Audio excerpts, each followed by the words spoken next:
afternoon. This is the OGTV News at midday. I am with Jasola Shulaja, and it's a pleasure having you join us. The current administration's urban renewal, when completed with housing and infrastructure development, Abeokuta will be an enviable state capital. The governor of Ogun State, Prince Dapo Abiodun, stated this during the inspection of the ongoing housing estate in Kobakwe, Abeokuta. Governor's office correspondent Tunde Olaniran reports that 2,500 affordable housing units will be achieved by the current administration to bridge the housing deficit in the state. His report. After the success of the Prince Court Estate, Kenta, which was oversubscribed, the current administration in Ogun State decided to replicate the estate across the state. One of them is at Kobakwe in Abeokuta. The governor of Ogun State, Prince Abiodun, who made an inspection tour of the estate, expressed huge satisfaction with the project. We look at housing as one opportunity that allows us to provide affordable housing for our people. But whilst as that, we are also able to provide employment for the entire value chain of the building industry. So it's a win-win for us. The first phase of this project is 500 units of 2- and 3-bedroom expandable units. Even this one that we just started roofing is already becoming oversubscribed. What we're doing here, we're doing in Shagamu, we're doing in Ikene, we're doing in Ijebode, we're doing in Ota, we're doing in Ilaro. Aside from bridging the housing deficit in the state, the housing project has solved other economic challenges like employment generation, capacity building, skill acquisition, among others. And like one of the engineers was telling me, there's an ecosystem around this place now, not just for the builders. You now have the people that are selling recharge cards, person selling water, people that are providing food. So there's a multiplier effect on the economy of this state, and particularly this corridor, this Kobakwe corridor. I do not have a doubt that the economy of this area will never be the same again. And as we replicate this model across the length and breadth of the state, it begins to draw us closer to achieving our objectives of empowering our people and touching their lives in every way, particularly in the socio-economic way. A total of 2,500 housing units will be achieved from all the housing scheme across the state. The governor assured that Abeokuta, being the state capital, is being given the necessary attention and will be made the envy of all state capitals in the country. Well, we believe that as we reconstruct this road, which also allows us to provide employment for our people as well, it further opens up this road for industrial and residential activity. It becomes more attractive. We are further providing a gas pipeline that's going to run all the way from Interchange to Abeokuta. So there will be uninterrupted power, not just on this road, but also in the capital city as well. Like I said, Abeokuta will be a city that looks like a capital city.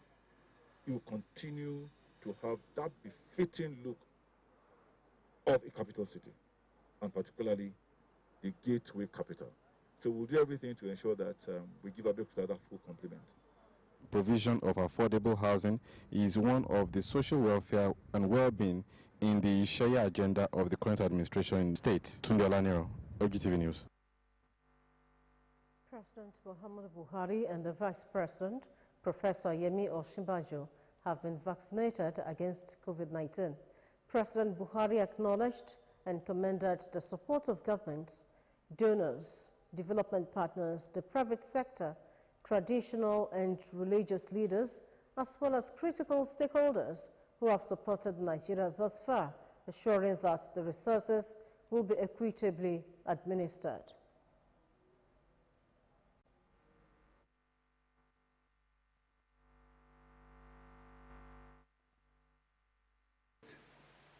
Collaborative and united. It was driven by a collective knowledge of the fact that no country is safe until every country is safe. The speedy development of the coronavirus vaccines is quite significant and underscores the collective resolve of humanity to overcome the pandemic. Similarly, the collaborative effort to ensure equal access has brought relief to poor and developing countries. Presidential Task Force on COVID-19 and Secretary to the Government of the Federation, Boss Mustafa, who described the day as memorable in the life of the country, said it was made possible because of the sterling leadership qualities President Buhari provided in the national response to COVID-19. He said the President and the Vice President have demonstrated leadership by offering themselves for the Nigerian people to believe in the safety and the efficacy of the vaccines procured. Mustafa reiterated that soon no one will be able to travel without being vaccinated. The vaccines, he said, will be done in 4 phases and advised Nigerians not to listen to conspiracy theories, but to take the vaccines because it is safe and it's for the benefit of all. And because of the purposeful leadership you provided to the Presidential Task Force, at every given time we had an opportunity of meeting with you, you listened attentively, you took notes, and at the end of the day, whatever we recommended, of about 8 of the proposals or submissions or memos that we have sent to you, none returned without an approval. Sage Hanire said the job is painless, and he said the after effects are mild and little discomfort follows in the area that was injected.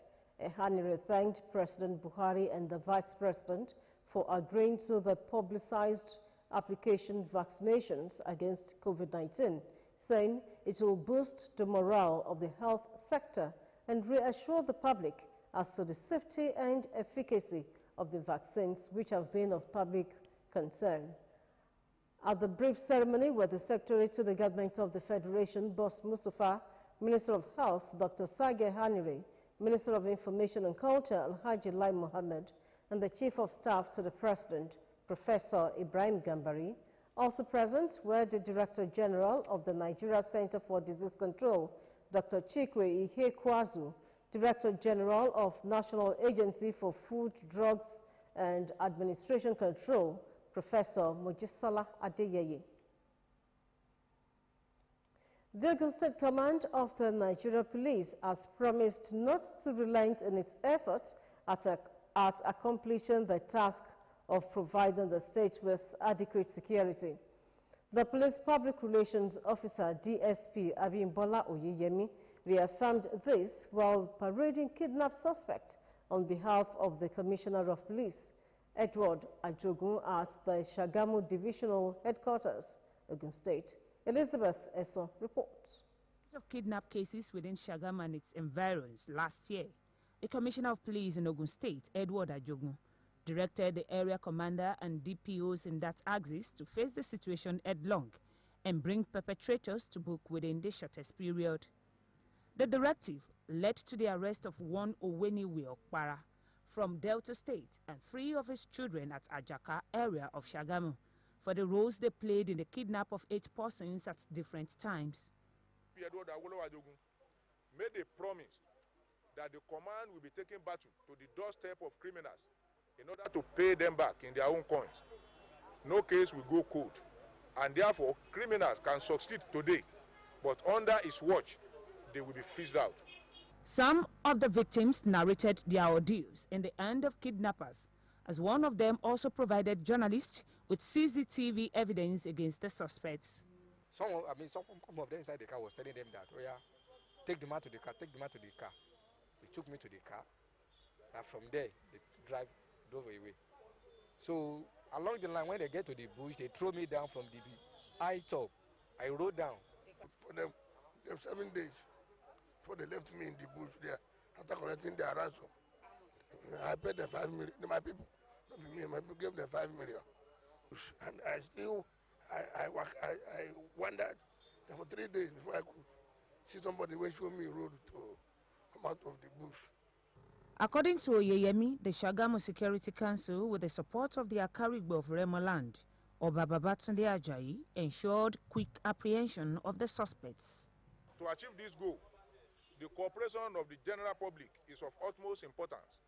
The command is therefore using this medium to solicit for maximum cooperation from the good people of Ogun State by providing useful information that will assist us in eliminating criminals from the entire state. The command, according to him, will always strive to ensure that the people of Ogun State sleep with their eyes closed.